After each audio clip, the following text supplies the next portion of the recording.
Hello, hello, hello. Welcome back to the podcast. I'm Max. And I'm Maya. Hi, everyone. We are so happy you are here with us today. We really are. Okay, Maya, before we jump into today's topic, I have a very important question for you, and I need you to be completely honest. Uh-oh. Okay, I am ready. Ask me.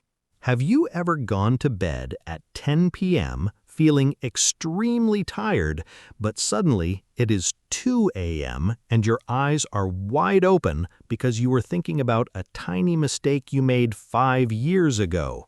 Oh, Max. Yes, absolutely yes. My brain loves to remind me of embarrassing things in the middle of the night. I lie there and think, why did I say that? What did they think of me? Do they still remember? Exactly, and you are not alone. Almost everyone experiences this, and that is exactly what we are talking about today, overthinking. Overthinking. Today, we are going to dive deep into why we overthink every little thing, how it drains our energy, and most importantly, how to stop doing it. Yes, and as always, you are going to learn some fantastic, natural English vocabulary to help you sound more like a native speaker. We'll spell the new words, explain them simply, and practice saying them together. So grab a cup of coffee or tea or just a glass of water. Water's always good. Make yourself comfortable and let's start. Oh, and if you enjoy learning English with us, please hit that like button. It really helps our channel reach more learners just like you. Okay, Maya, let's start with the main word for today, overthinking. Overthinking. It's a combination of two words. Over, which means too much, and thinking too much about a situation. We all think thinking is good, but the problem with overthinking is that it's exhausting. Exhausting. Let's spell that for our listeners. E-X-H-A-U-S-T-I-N-G. Exhausting. This is a great B1-B2 word. It means very, very tiring. It drains all of your energy. Exactly. Have you ever felt completely exhausted, but you didn't even leave your sofa? Your body didn't move, but your brain was running a marathon. Yes. Overthinking takes so much mental energy. You feel physically tired just from worrying. Let's give our listeners a real-life example. Let's say your boss sends you a message on Friday afternoon, and the message just says, "We need to talk on Monday." Oh no, that is the worst message in the world. Right? You read that message and your brain starts overthinking immediately. You think, am I fired? Did I do something wrong? Was my presentation bad? Does my boss hate me? You create 100 fake problems in your head. And this brings us to a perfect English phrase, worst case scenario. Worst case scenario. Let's say that together, listeners. Say it out loud with me. Worst case scenario. This phrase means the absolute worst thing that could possibly happen in a situation. When we overthink, our brain always jumps straight to the worst case scenario. But then Monday morning comes, you talk to your boss, and they just wanted to ask you a simple question about a document. You worried for the entire weekend for absolutely no reason. Exactly. There's a famous quote that says, "We suffer more in our imagination than in reality," and it's so true. So, Max, why do we do this? If overthinking makes us feel so bad, why do our brains want to do it? Well, psychologists say it's actually a protection mechanism. Thousands of years ago, humans needed to be worried about danger, like wild animals. Our brains learned to look for problems to keep us safe. Ah, I see. Our brain thinks it's helping us prepare for danger. Yes, by thinking about every possible bad thing, our brain thinks it's protecting us. This is called the fight or flight response. Fight or flight. Let's explain that. Fight means to battle or attack. Flight means to run away. So fight or flight is the feeling of panic when your body is preparing to either fight a problem or run away from it. But in the modern world, the danger is not a wild animal. The danger is a text message or an email or an awkward conversation. Awkward, that's another great word. AWKWARD. Awkward. It means uncomfortable or embarrassing. When we have an awkward conversation, our brain tries to protect us by analyzing it again and again, and this introduces another useful English phrase, to dwell on something. To dwell on something.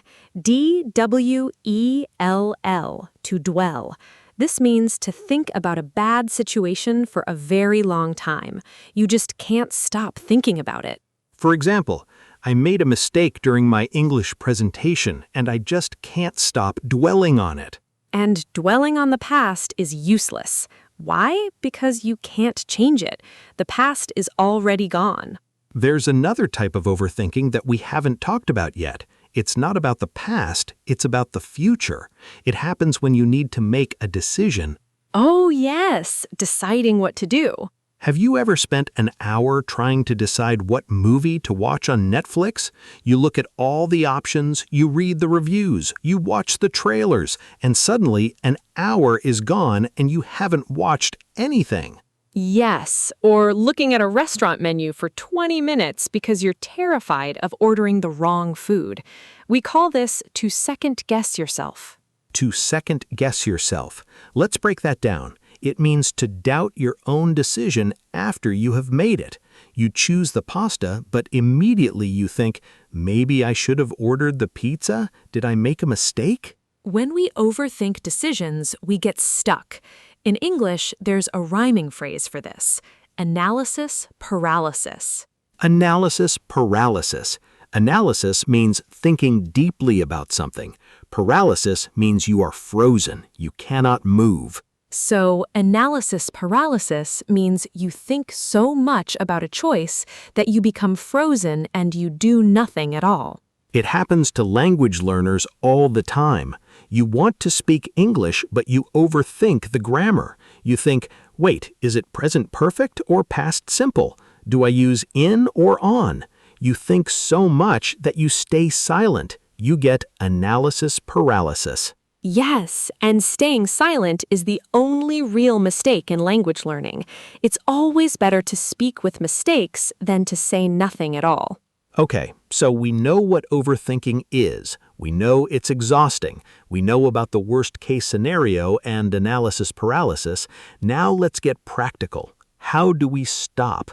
Tip number 1 is my absolute favorite, the 5-year rule.